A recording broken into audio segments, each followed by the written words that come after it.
9 เดือนที่ผ่านมาของคณะบริหารงานพรรคเมืองจันทบุรีนครหลวงเวียงจันทน์ได้นำพาซี่นำหลายเวียกงานและมีผลสำเร็จอย่างตั้งหน้าโดยถือเอาหลักการรวมศูนย์ประชาธิปไตยนำพาเป็นหมู่คณะเป็นหลักกองประชุมเปิดกวงคณะบริหารงานพรรคเมืองจันทบุรีครั้งที่ 4 สมัยที่ 8 โดยการเป็นประธานของสหายแก้วประเสริฐไซปัญญาเลขาคณะบริหารงานพรรคเมืองจันทบุรีได้จัดขึ้นในวันที่ 16 ตุลาคม 2025 อยู่ที่สโมสรเมืองซึ่งมีสหายแสงสาธิตพิมพ์เมืองรองเลขาคณะบริหารงานพรรคเมืองประธานคณะกรรมการปกครองเมืองจันทบุรีพร้อมด้วยคณะและสมาชิกพรรคเข้าร่วมในพิธีสหายนางพินลาวันวงศ์บุภารองเลขาคณะบริหารงานพรรคเมืองหัวหน้าคณะจัดตั้งเมืองจันทบุรีได้ขึ้นผ่านทางบทสรุปการนำพาซี่นำการจัดตั้งปฏิบัติเวียกงานรอบด้านในระยะ9 เดือนผ่านมาและทิศทางแผนการอีก3 เดือนท้ายปีให้รู้ว่าผ่านการนำพาซี่นำจัดตั้งปฏิบัติเวียกงานรอบด้านเห็นได้ว่ามีผลสำเร็จเป็นอย่างดีโดยได้ซี่นำพาคณะพรรคแต่ละขั้น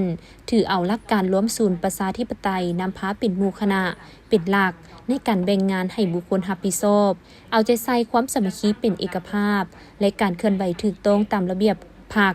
มีการติดตามกฎกาสุกโยสรุปรายงานมีความเป็นเอกภาพกันภายในหน่วยพรรคเสริมขยายบัตร9การนำพาของพรรคการพัวพันประสานงานระหว่างขันเทิงกับขันลุ่มการสกัดกั้นแบบแผนในการเฮ็ดเวียกแบบอาชญาสิทธิ์และการโซลัดบังหลวงอยู่ภายในการจัดตั้งพรรครัฐองค์การจัดตั้งมหาชนและองค์การจัดตั้งอื่นๆให้ลดน้อยถอยลง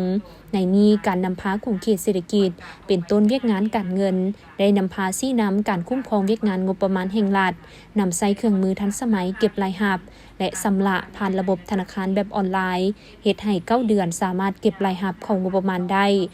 132ตื้อกว่ากีบเท่ากับ83กว่าส่วนห้อยของแผนการคาดคะเนหมดปีจะให้บรรลุ175ตื้อกว่ากีบเกินแผนที่ได้หับเวียกงานอุตสาหกรรมการค้าได้สุกยูส่งเสริมผลิตภัณฑ์สินค้าโอดอปจดทะเบียนวิสาหกิจใหม่เปลี่ยนแปลงเนื้อในทะเบียนวิสาหกิจเก็บกำข้อมูลหัวหน่วยธุรกิจที่ยังเคลื่อนไหวดำเนินกิจการกวดการดำเนินธุรกิจท่านขายเล็กเศษเวียกงานกสิกรรมป่าไม้ได้สุกยูการผลิตข้าวฤดูฝนข้าวหน้าปีเนื้อที่แผนการ135เฮกตาร์แผนนำไส้แนวพันธุ์ 1800 กิโลกวดการนำเข้าสัตว์ซีนและพร้อมเดียวก็แมนผลิตภัณฑ์สัตว์และสารเคมีตกค้างพืชผักหมากไม้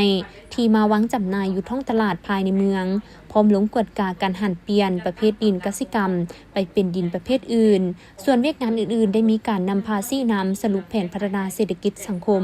นำพาพัฒนาพื้นฐานโครงล่างนำพาพัฒนาทางห้องระบายน้ำแก้ไขน้ำขังจัดสรรความบ่เป็นระเบียบเรียบร้อยอยู่ภายในเมืองนำพาสร้างกระบวนการออกแรงงานเฮ็ดอนามัยประดับประดาตัวเมืองต้อนรับวันสำคัญของพรรคของชาตินำพากวดกาแก้ไขการออกใบตาดินรัฐบุคคลให้ถูกต้องตามระเบียบกฎหมาย